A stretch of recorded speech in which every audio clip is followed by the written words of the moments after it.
Very good morning, dear students. Dear students, we are going to start the next chapter of civics, which is electoral politics. So, children, in chapter number 2, we have seen how in a democracy, uh, means the people have all the right in their hand. Means democracy is a government of the people, by the people, and for the people.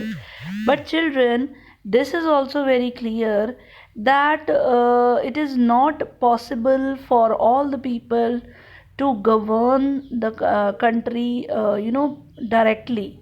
So the most common form of democracy for the people is to govern through their representatives. So, children, in this chapter, we are just going to see how these representatives are going to be elected.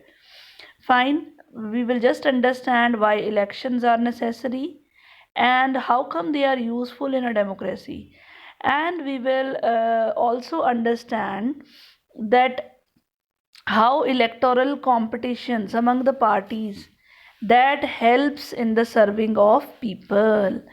Fine, then what are how are elections called democratic, and what is the difference between a democratic and a non-democratic election. Fine, then we are going to assess the elections held in India.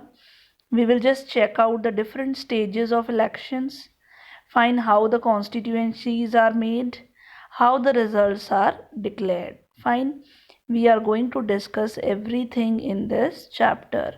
And at the end, we are going to discuss the assessment about whether the elections held in India are free and fair or not. And what do you mean by election commission?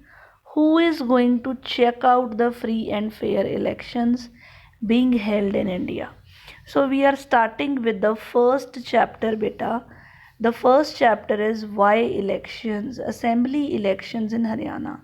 So here, incident has given that there was a news report in the about the state assembly in Haryana in 1987. They are talking about the state was ruled by the Congress party.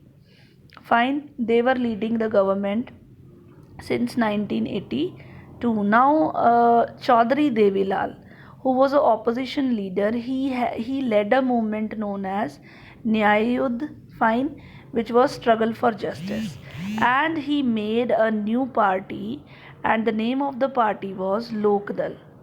Now, his party joined the other opposition's party. Fine, and they all stood against the Congress party. Now Devi Lal, he spoke in the party elections. He said to the people that I am going to give relief to farmers and businessmen from all the loans which they have taken. So whenever the party is going to come in power, the first thing which I am going to do is this. Fine. So people were very happy. Fine. They were not happy with the existing party which was ruling them. So they were attracted towards Devila's promise.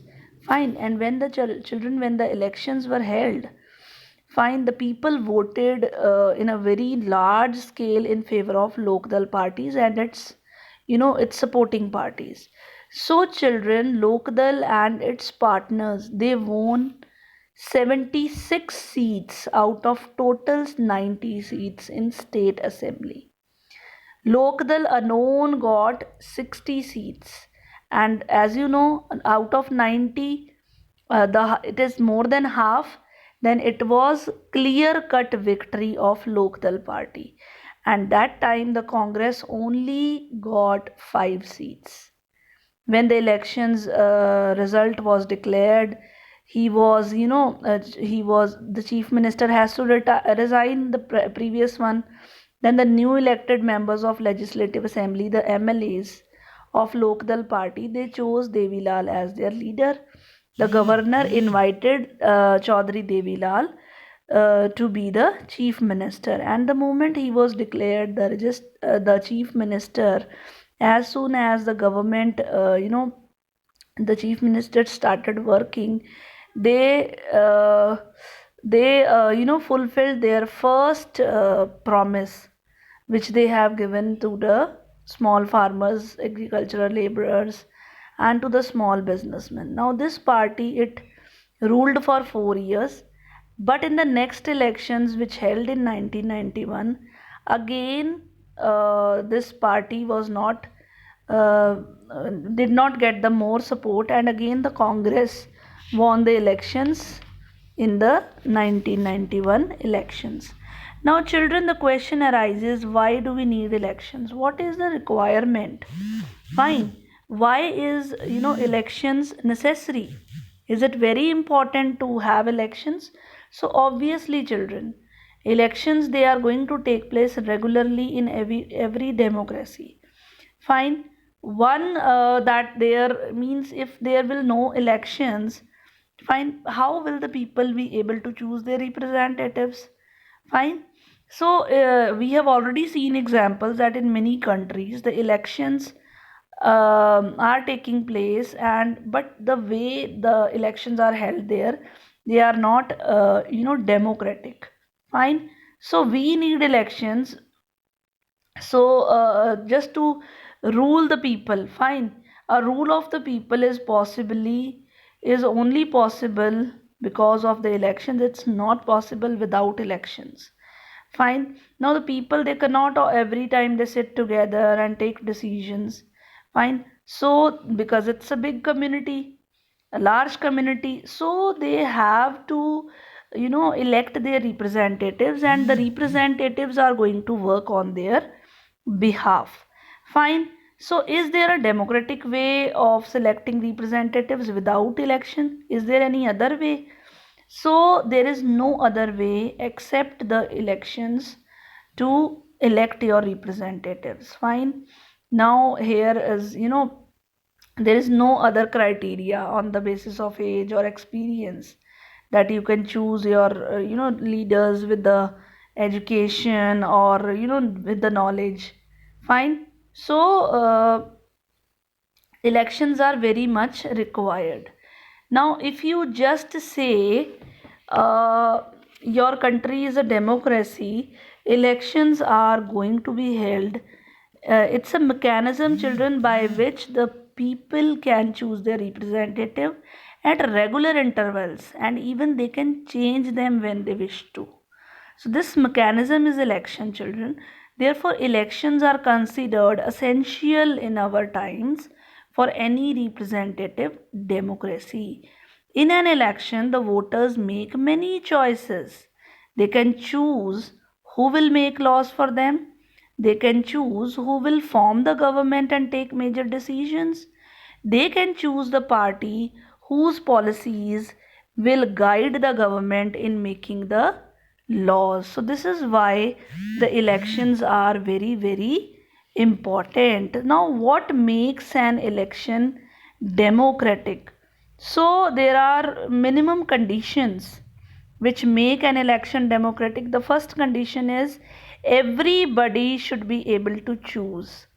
There should be equality. A one vote should be given to all, and every vote should have one value. Fine. The second condition is there should be something to choose from.